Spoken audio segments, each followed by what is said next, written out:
Cwestiwn 2, Huw Irranca-Davies. What measures will the First Minister take to give greater influence over bus services to the people of Wales? We will bring forward a bus bill to reform the failed system of deregulation. That will enable all levels of government to work with our communities to design and deliver bus services they need. Thank you, First Minister, and we're looking forward to having that bus bill in front of us, because one of the greatest frustrations for us as representatives, but also for local people, is that they have no real say over where the routes run and at what times of the day to get them to their jobs, to get them to hospitals, to get them to visit friends, particularly in the northern parts of the valleys in my constituencies, but we'll all feel it throughout the whole of Wales. But one of the other big frustrations is there is one part of the UK that has retained the powers to do that.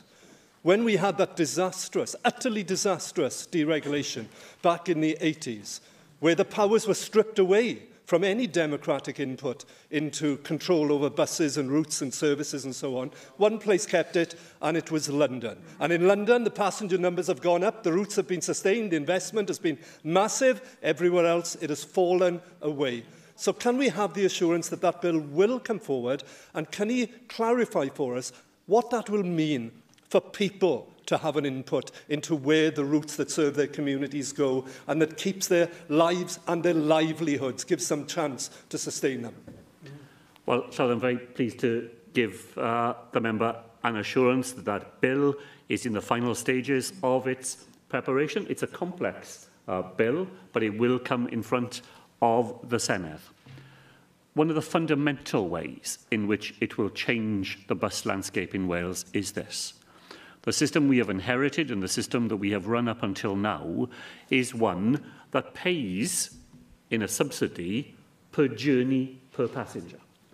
That is a very difficult system for government because it's inherently uncertain and you never know how much the system will cost, and it's difficult for companies as well because they don't have predictability about it.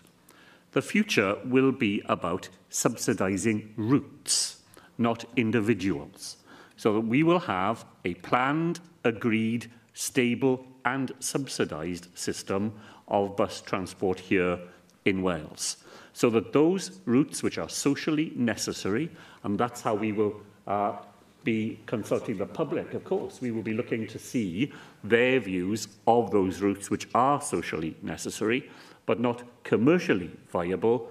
We will continue to invest the tens of millions of pounds that are put into the system today, but in a way that does not give the public an adequate return on that investment. That is what the bill will allow us to do.